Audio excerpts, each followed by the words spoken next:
कर्म और भाग्य की कहानी। तो चलिए दोस्तों, आज हम आपको बताते हैं कर्म और भाग्य में क्या अंतर है। इस दुनिया में बहुत से ऐसे लोग हैं जो अपने काम करने के तरीक़ों को अलग से करते हैं। कुछ लोग हैं जो मेहनत के काम को वैल्यू देते हैं और कुछ लोग हैं जो भाग्य को ही सब कुछ समझते हैं। तो चलिए शुरू करते हैं ये कहानी। एक बहुत ही घना जंगल था जिसमें एक महात्मा जी रहते थे। जंगल एक नदी के बीच में था और नदी के दोनों किनारों पर दो राजा रहते थे। दोनों राजा एक दूसरे के दुश्मन थे।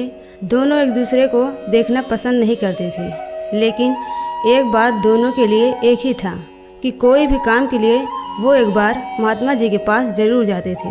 दोनों राजाओं में गुस्सा बढ़ गया और दोनों ने सोच लिया अब युद्ध से ही निपटारा होगा। सबसे पहले जो राजा महात्मा जी के पास पहुंचा और सारी बात को बताया तो महात्मा जी बोले, राजन, आपके भाग्य में यह युद्ध हारना लिखा है। राजा बहुत ही उदास हो गया और आशीर्वाद लेकर अपने महल में आ गया और सबसे बोला, कफन बांध कर ही निकलो, जो होगा देखा जाएगा, या तो मर जाएंगे या मार कर आएंगे। दूसरी तरफ दूसरा राजा आया और महात्मा जी से बोला, मेरा क्या होगा? महात्मा जी ने मुस्कुरा कर बोला, राजन, यह युद्ध जीतना आपके भाग्य में लिखा है। राजा बहुत ही खुश हो गया और अपने राज्य में आकर सबको यह बात बता दिया। फिर क्या था, अगले दिन दूसरा राजा युद्ध के लिए जा रहा था, तभी उसके घोड़े की नाल टूट गया। मंत्री ने बोला, राजन, बदल लो। लेकिन राजा को बहुत ही घमंड था।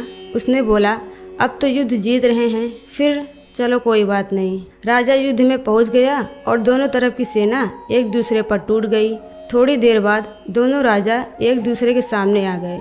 दूसरे राजा के घोड़े की नाल टूट गया और पहले राजा, जो कि हारने वाला था, दूसरे राजा को बंदी बना लिया। जीत के बाद पहला राजा महात्मा जी के पास गया और बोला, आपने तो बोला था मैं हार जाऊंगा, लेकिन मैं तो जीत गया।